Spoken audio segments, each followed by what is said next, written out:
All right, so we're here with my 1954 Ford with a 65 327 swapped into it.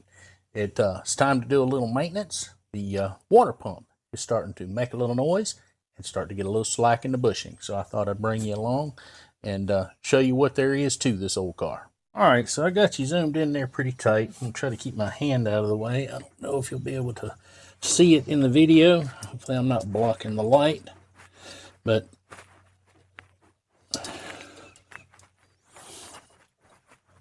there is a little bit of slack back and forth on that water pump. All right, so when I checked this water pump out a while back, I noticed that there was a noise coming from what seemed like in the belt drive and all that. And use the old stethoscope, screwdriver with your ear on the handle. And the majority of the noise seemed to be coming from the water pump. So I do have a new water pump to put on it. It is, however, made in China, and it is what it is. It's what we have available to purchase a lot of times, and they don't give us a lot of option. So we're going to put it on there. Hopefully it'll last half as long as this one. If it lasts half as long as this one, that'll be 10 years. So let's get set up, and I'll show you what we're going to have to undo to get this thing going. All right, so let's start here with the water pump, what I bought. I'll show you that real quick. This is a GMB water pump, and I'm hoping that it fits without any trouble, because the water pump that's on mine does not have this outlet right here, and this piece sticks up, I don't know, half, 3/4 of an inch or so, and could pose a problem with the bracket system that we're using, which is Bill's Hot Rod. And you can Google Bill's Hot Rod if you have a 327 that doesn't have accessory holes on the front of the block. And these are the old camel hump heads. And if you don't have the brackets on the front, if you don't have the bolt holes on the front of the block, it makes it hard to bolt up brackets to mount AC and alternator and all that. But I'll bring you in here and let you see exactly how they work and what I've got over here. But back to the pump. This is it appears to be a powder coating that is on this pump. I had considered cleaning it up and painting it red to match the engine, but I think this will be fine. It's not gonna clash, and that powder coating should last a very long time and stay looking good with no problem at all. So let's put this back in the box, and I'll bring you in here and let you see Bill's Hot Rods brackets. All right, so this is Bill's bracketry system here. It utilizes bolts on the water pump.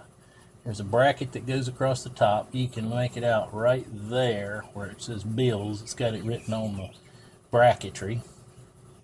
And it utilizes back here, you can see that there's a bolt on the intake, and it secures the alternator there. And we'll drop around and you can make it out. Back in there is another Allen head bolt that mounts to the other side of the intake and secures the bracket that supports the compressor and the alternator. And then of course you have more bolts and brackets out here to secure the bottom side so that it doesn't wiggle around. And you can see it over here. All right, my goal is to take and change this water pump without removing the AC compressor or the alternator. I think I can release some of the bracketry arms and get that stuff out of the way to be able to walk the water pump out of there and to be able to leave that stuff mostly secure. So that's what I'm gonna try. The battery's mounted in the trunk. It's already been disconnected just in case I do have to take this alternator off. There's no power on the car and we're ready to go. So, all right, so it takes just a few little handful of basic tools. And of course I don't have my 5/16 Allen socket here at the house today. It's back at the shop at work. But I have some Torx bits and a T50. You can hum a few bars and fake it and take out these Allen sockets with that. But it's just basic wrenches, sockets, and basic stuff to take this apart. So let's get set up See if we can get it apart.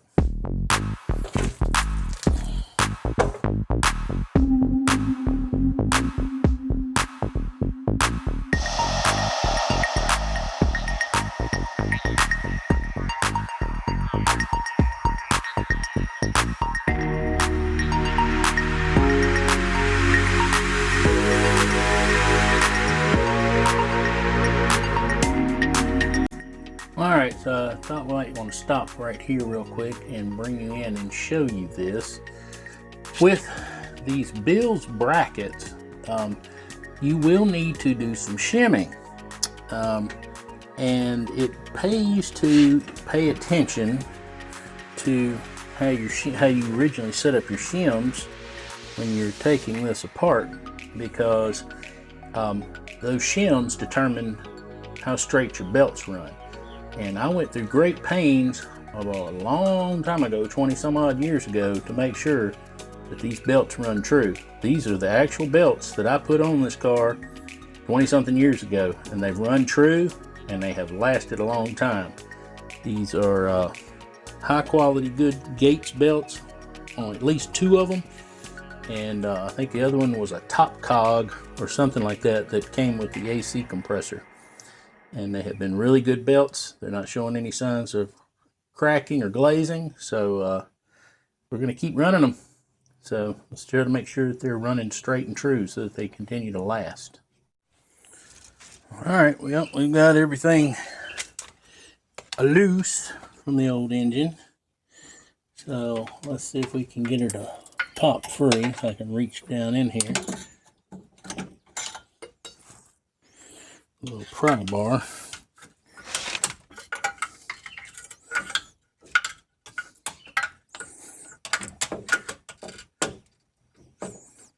There it is.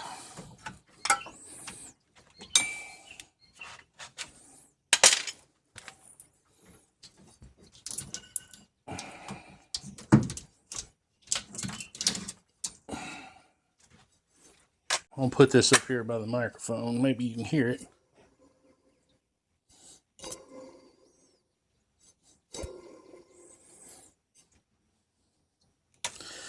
Old bushings give out. I'm getting everything cleaned up. This is the nipple that came out of the old water pump, needs to go into the new water pump so you can put your heater hose line on it.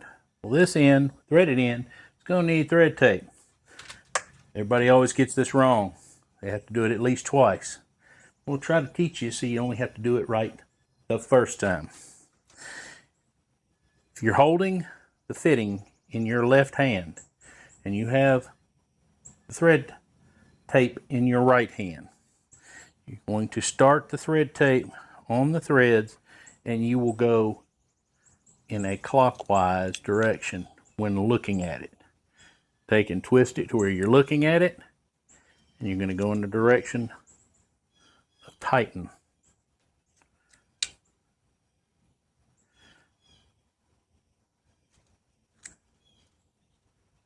And this tape is not wanting to be my friend today.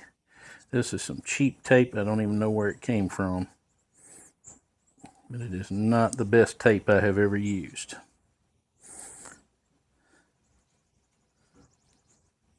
String a little bit off here. Get a fresh piece. Stuff's cheap, so don't worry about it if you waste a little bit. I want to get a nice wide band. There we go. Come on.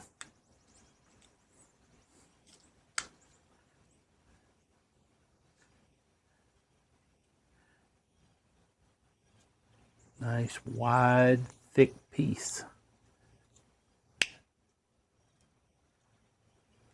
And just smooth down any ragged edges and make sure you don't have any block in your hole. Now, it's ready to screw into the water pump. But we've got one more piece to do. We've got a plug on the top of this water pump that has to be done.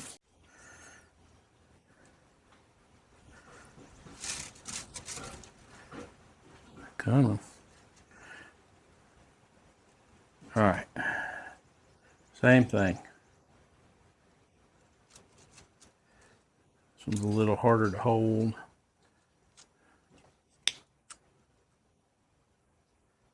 We get a couple more wraps on it if I can.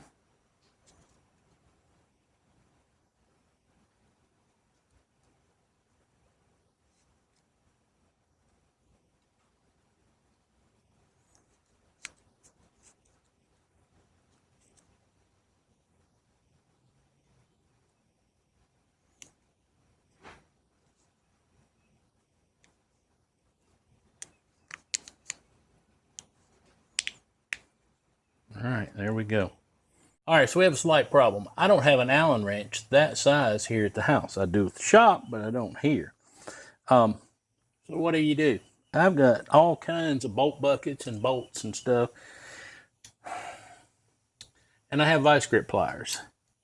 So I found a bolt that will fit that Allen just fine. So I'm going to put it in there. I'm going to tighten it up by hand as much as I can.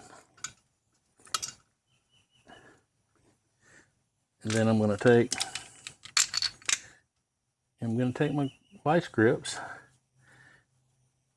get a really good grip, and I'm going to tighten that Allen bolt up, an Allen plug. It doesn't have to be extremely tight.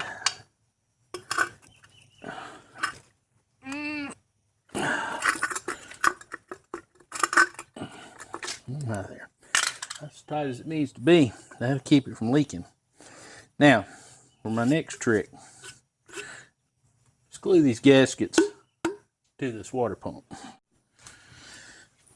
Alright, one of the other things I like to do, especially when you're dealing with something like this, like a water pump, is I want to glue my gaskets to the water pump. It saves you from having to fool around with knocking the gaskets off and getting them installed correctly and the bolts back in them right and all that. It can be a pain in the rear end. So, you take some black, let's see if I can get there it is, if I can get this tube open.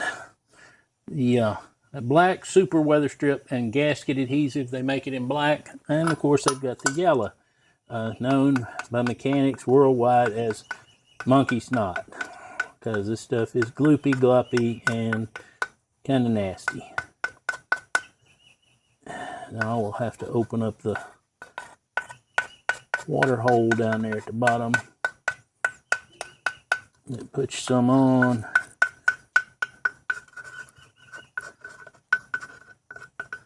The light smear doesn't have to be on there perfect or pretty, just needs to be on there. Now,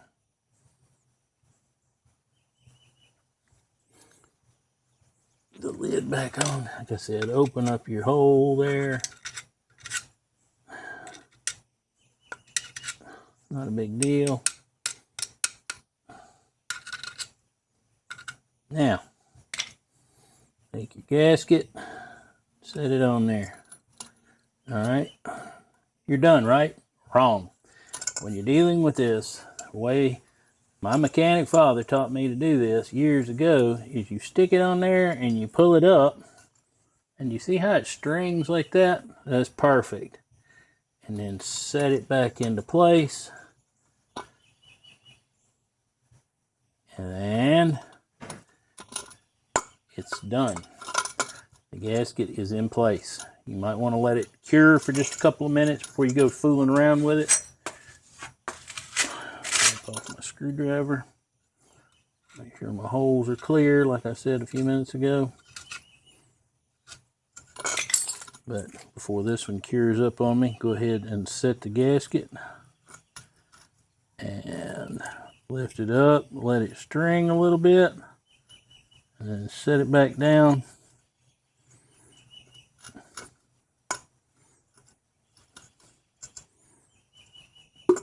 Now it's stuck.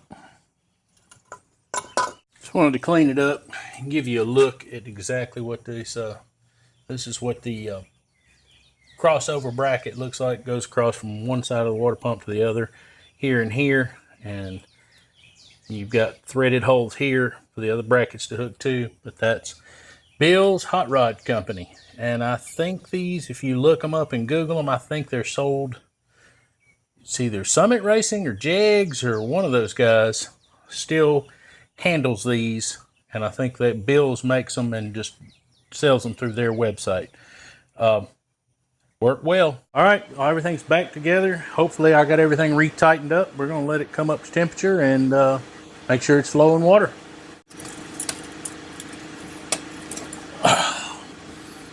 Helps to hook up the battery.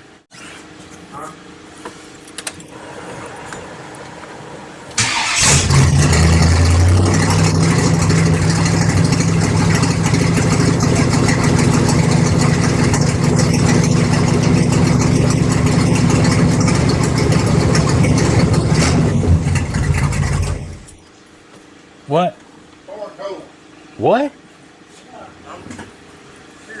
Oh, crap. Where are we leaking coolant from? I don't see it, so go crank it up. Let me take a quick look. Where was it coming from? Straight in the middle, pretty much. It looked like. Maybe fan in the coolant in the fan shroud.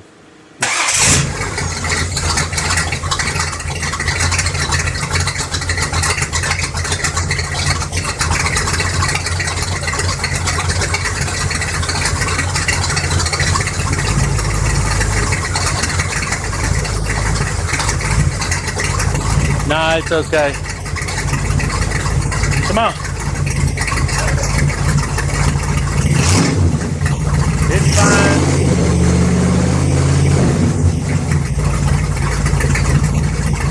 All right, come on. It's fine. I'll show you what it was.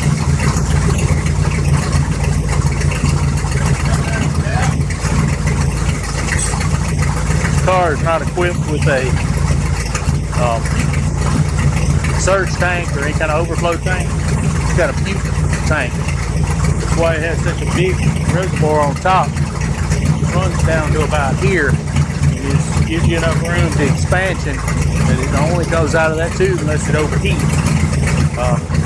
Right now we're trying to get it to the right level. We had it filled all the way to the top and it was puking over the side and running down and we thought it was leaking out.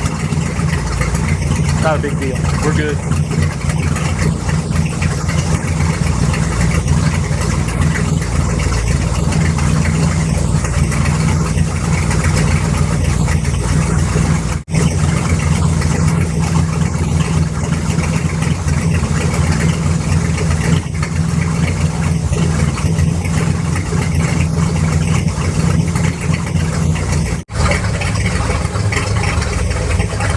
Alright, thermostat is definitely open.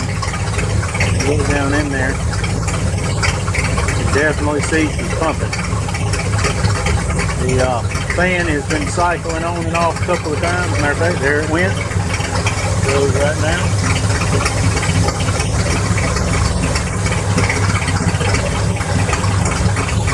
We got to put just a smidge more coolant in it. And this little project will be done. Alright, so I just want to talk about this water pump that we pulled off real quick. This water pump is probably 22 years old or thereabouts, something like that. Pump was bought at CarQuest, and it was a reman. You can see it's still got it was a GM housing, and this pump was remanufactured ever 23 years ago.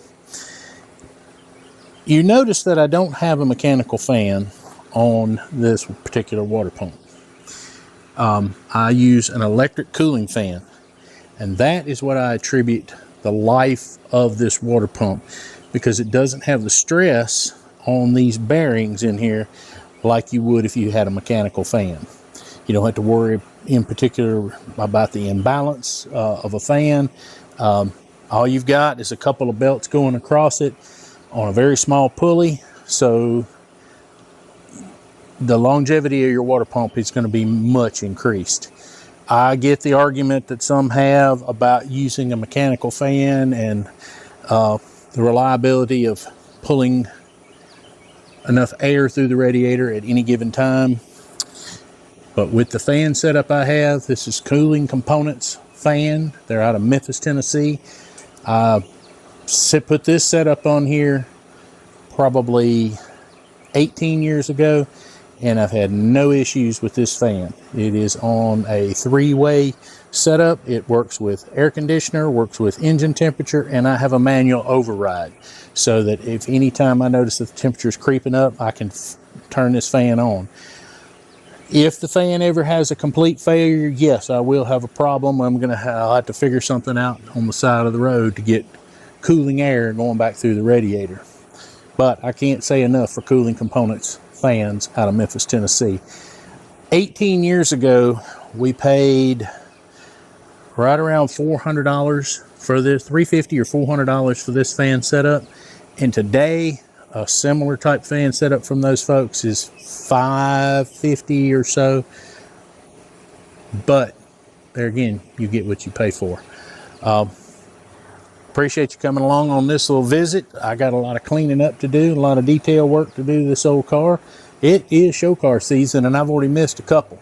So it's back together. Let me get to detailing. And while I'm doing that, why don't you go watch another video coming on the screen right now.